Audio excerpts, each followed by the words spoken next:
মেহেরুন চৌধুরী নামক আমাদের যে বোন, যে অনন্য নজির রেখেছেন, ওনার জন্য আমাদের অন্তর ভরে দোয়া করা উচিত। যে একজন টিচার তার স্টুডেন্টদের জন্য নিজের সন্তানের চাইতে বেশি ভালোবেসেছেন জীবনের শেষ মুহূর্ত পর্যন্ত। সেনাবাহিনী বলছে যে উনি যখন তার ছাত্রদেরকে বের করতেছে ততক্ষণও তার শরীরের প্রায় 100% শেষ, মানে আগুনে পুড়ে গেছে। কল্পনা করেন, সে চাইলে তার জীবন বাঁচাতে পারত, কিছু হতো না, তার কোনো কিছু হতো না। কারণ যেখানে দুর্ঘটনা হয়েছে তিনি তার পাশের রুমে ছিলেন। তিনি দেখতেছে আমার সন্তানরা, আমার ছাত্ররা পুড়ে যাবে, ছোট ছোট দুধের মতো যে বাচ্চাগুলো, সুন্দর বাচ্চাগুলো, এটা তো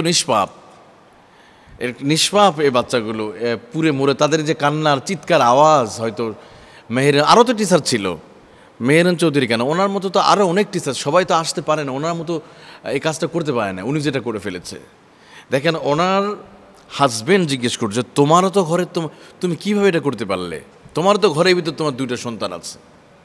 তখন সে কি বলেছে দেখেন, সে বলছে যে আমার সন্তানের চাইতে, যখন এখানে দেখলাম আমার কাছে পড়াশোনা করেছে ছোট বাচ্চাগুলো, তারা আগুনে পুড়ে মরতেছে, আমার আর সহ্য করার কোনো ক্ষমতা ছিল না।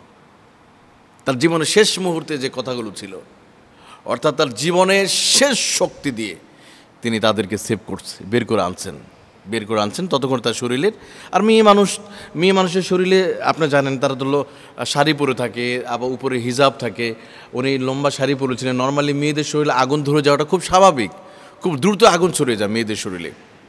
ছেলেরা কাপড় খুলে ফেলে দিতে পারে, উলঙ্গ হয়ে যেতে, কিন্তু মেয়েরা এটা পারে না অনেক সময়। উনি পুরো শরীর পুরো শেষ এবং চামড়া পুরো শেষ। হাসপাতাল তাকে মৃত ঘোষণা করে। এরকম এক একজন মেহেরুন আমাদের হৃদয় নাড়া দিচ্ছে। অথচ সবচেয়ে দুঃখের বিষয় হলো, ওই দুর্ঘটনার দিনে কিছু মানুষ আমরা দেখেছি যারা এই সুযোগটা নিয়ে, মানে পানির দাম, অনেক লোক পানি পাচ্ছে না, পানি চিৎকার করতেছে। রুগীদেরকে পানি দিবে, তারাও পানি খেতে তাদেরকে দিতে পারছেন, যে এক বোতল পানির দাম যেখানে 20 টাকা, সেই পানির তার দাম হাঁকতেছে 200 টাকা 300 টাকা। কতটা অমানুষ আমরা! একজন নিজের জীবন বিলিয়ে দিচ্ছে, আর একজন একটা জিনিস তো ফিরিয়ে দিবে তো দূরের কথা, জিনিসের দাম আরও বাড়িয়ে দিচ্ছে। এটাই হলো আমরা বাঙালি, এটা আমাদের পরিচয়। আর কি, একটা রিক্সা ভাড়া যেখানে 200 টাকা, 20 টাকা রিক্সা ভাড়া, সেই রিক্সা ভাড়ার দাম বাড়িয়েছে উনি 500 টাকা 1000 টাকা রিক্সা ভাড়া দিতে হবে। লাশগুলো আনতেছে ঢাকা মেডিকেলে, রুগীরা তো চলে যাচ্ছে, সবাই লাশের সাথে যাচ্ছে বা আহতদের সাথে যাবে। এখানে সিএনজি ভাড়ার 3 ডবল, মানে 1000 ডবল বাড়িয়েছে। 200 টাকা ভাড়া, 300 250 টাকা ভাড়া, তারা 5000 টাকা পর্যন্ত চাইছে। কেন? অসুস্থ রুগী চলে গেছে, তারা যেভাবে হোক টাকা লাগুক, তারা তো যেতেই হবে মেডিকেলে। মানে আমরা একদিকে সুযোগ সন্তানী মানুষ, এরা মানুষ না, এরা মানুষ নামে জানোয়ার। আমি মনে করি এরা মানুষের মধ্যেই পড়ে না কোনো রকম। কিসের মানুষ তারা? মানুষের বিপদে যদি আপনি হেল্প না করতে পারেন। ইয়ারমুকের যুদ্ধের মুসলমান ইতিহাস কেমন জানা নেই?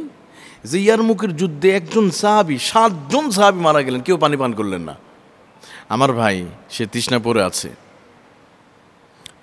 আছে, আর আমি পান করব?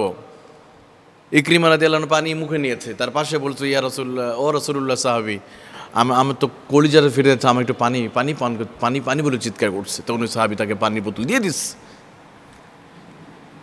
সে যখন মুখে নিয়ে, ইকরিমা রাদিয়াল্লাহু মুখে নিয়ে যখন পানি পান করবে, এমন সময় তার পাশের আরেকজন বলছে, ও রাসূলুল্লাহ সাহাবী, একটু পানি দাও। সেও পানি তখন মুখে নেবে, তার পাশের জন্য আবার বলছে, আমাকে পানি দাও। মুখে পানি পান করবে, এমন সময় তার পাশের জন বলছে, আমাকে পানি দাও। অর্থাৎ পানি বলে চিৎকার করছে। 7 জন সাহাবী জায়গাতেই শহীদ হয়ে গেছে, এরপর পানি পান করে না। আর আমরা একটা বোতলের দাম 200 টাকা, 10-20 টাকা দামে পানির বোতল, এই দুর্ঘটনার সময় আমরা 200 টাকা বাড়ায় দিই। কতটা অমানবিক ব্যবহার! কল্পনা করেন, ইসলাম ইতিহাস আমাদের কি শিখাচ্ছে?